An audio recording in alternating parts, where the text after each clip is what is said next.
committee. The respected Kofi Boache is a member, and then Mr. Martin Pegu in very clear terms what the mandate of this oral has been.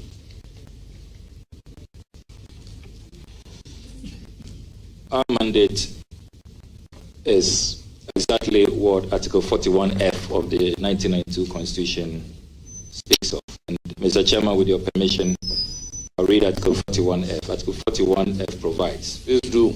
The exercise and enjoyment of rights and freedoms is inseparable from the performance of duties and obligations.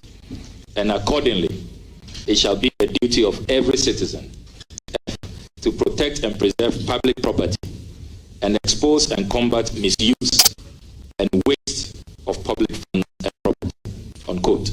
So our mandate is to really be patriotic citizens. And I'm so proud that His Excellency President John Dramani Mahama found me worthy to chair this eminent committee, which has the eminent patriots you have listed. Our mandate is simply to serve as a vehicle of information gathering. We've put out hotlines, we've put out emails, we have a website, and we are receiving information which we are compiling in a comprehensive document. We also carry out field visitations because we don't want to be an armchair committee that just puts together a report that we cannot verify, which we cannot validate, which is not credible. So we carry out field visits. We've been to a number of places across the country to be sure that the information that people are giving us are indeed accurate, so that we can present a credible, comprehensive report to His Excellency President John Dramani Mahama. So that is what we have been doing, making sure that we prevent the looting, the misuse, the abuse of public property. Now you mentioned that earlier that people have been coming to your secretariat with information. So where is the secretariat? The secretariat, which is really a makeshift secretariat, and we have to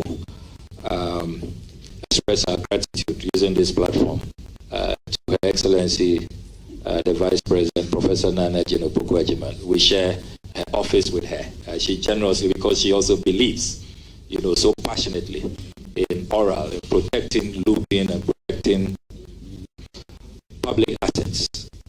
She very graciously allowed us to use her office for this work. So that's the secretariat we are using. You mean her office at Jubilee House? No, her private office. Where is this office? In Cantonment. Cantonment, okay. Yes. Now, this her private office in Cantonment, is it an office that she, because cantonment lands are state lands. So now, this a private office in Cantonment. Is it an office that she owns or she has rented? Is it something that you know? Honorable member, the question is overruled. The essence is that she is not the owner. The place was made available. The person who made the place available has been mentioned. How would he, the user, be able to know whether the place is owned or it was rented? Mr. Chair. Well, Chair, I can Chair, if you don't mind, just make your work simple, because I have information. I'm very mindful. I have information. I mind. It's rented. She doesn't own it. It's rented. So, Chairman, if you don't mind, so that we don't even create any unfair impression in the minds of Ghanaians, because I work closely with her, and I know she the person, Professor Nana Opukwajiman is the tenant. Yes. She is a tenant. Absolutely. Okay. Because that place is a dollar-rated area. So, I mean, yes, cantonment properties, you pay dollars. We know that as a fact. So, I'm happy to hear that the Vice President is able to afford a dollar, rent in cantonment. It means that we being in public service doesn't mean that we should be poor. That's fine. Anyway, well, Chairman, I'm also happy to observe that the Honourable Minority Leader is aware that cantonment lands are dollar rated. So when some of his colleagues are paying 2,000 for a plot of land in cantonments, he must join my crusade against state capture. So I'm very happy. I'm happy you are introducing dollars into this discussion. Very, very happy about it. My respected colleague, now the land in cantonment, you are telling us that some people have been paying 42,000, whatever you call it. Have you been able to find out from the Lands Commission whether they have a standard pricing regime for lands that they sell to the public? Have you found out? Honorable Minority Leader, if you can expatiate your question. Standard regime, how? So, to enable one to determine whether a land is being sold at a very low price or a high price, one must pay attention to valuation. So the entity in question, whether it has set its own pricing ceiling. So you pay grounds rent, the actual lease, and if so, per acre or per plot. How is that determined? I just want to know from you whether as part of your work, you've been able to find out from the Lands Commission whether state lands that they sell, they have their own standard pricing for it. What I've discovered in the course of my work is that it varies depending on the area. So cantonment varies, range varies. I'm even looking into your own acquisition in Winneba. I have the documents here. It also varies. So it varies all over. I have documents from Tamale as well, which vary. So I don't think there's a standard rate. It varies depending on the place. Honorable nominee, because you have brought me in, I'm able to find out from you about my properties in Winneba that you know. I want you to share with the public. This specific one is a lease between you and the government of Ghana on 22nd March 2023. The name Alexander AfenyoMarkin for 99 years. This is in Winneba. Yeah, so official Lands Commission document. Yeah. Honorable Member, do you say 99 years? Because I know as a fact that government land, the lease will not go beyond 50 years. By law. If I can read verbatim, this is signed by Justice A. Asanguna, Principal Lands Officer in Winneba.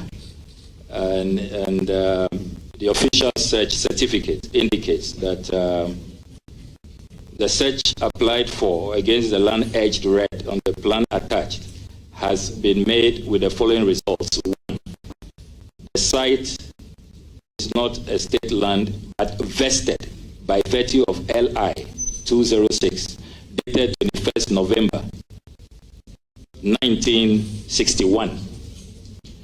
Two, The site also is covered by a lease dated 22nd March 2023 between the government of Ghana on one part and Alexander AfenyoMarkin on the other part for a term of 99 years. So that is what the research certificate states. Honorable nominee, just by way of public information, because you provided the airline, now I'll give you a background to Winneba and Gomwa.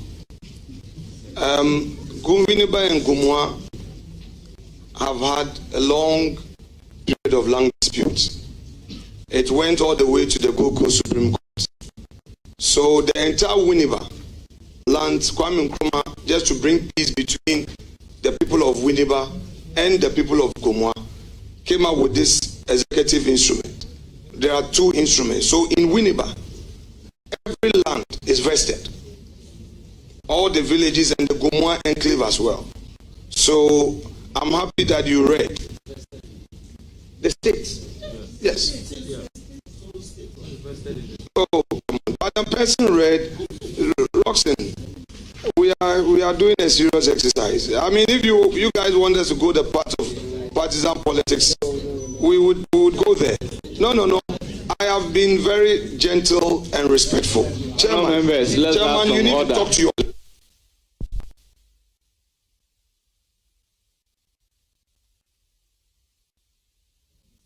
We have a lot of things to do. I've been calm, quiet, gentle, respectful. They've been doing, I've been keeping quiet. Please, I have patience, but not to a point that a man cannot tolerate. So, Honorable, I am happy that sitting there, you've gone digging me, and I'm happy that you brought it here. That Winneba, I want to provide information. Winneba and Gomwa enclave.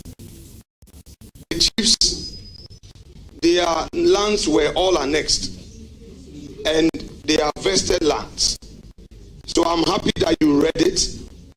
And even when the Asafo companies, the Asafo own that area called Ponkwechi, that's 34 Asafo, and the 12 also own the Komfo Ade Kojobedu areas. And some chiefs own their lands. But because of the Kwame Nkrumah EI, even if you buy from the chief, and the chief gives you an indenture, you can't register at Land Commission because of that EI.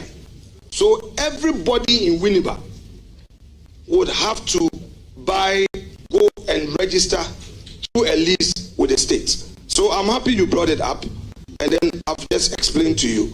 Now let us go back to your oral work. You have indicated that you are seeking to recover state lands that have been wrongly appropriated. You call it loot.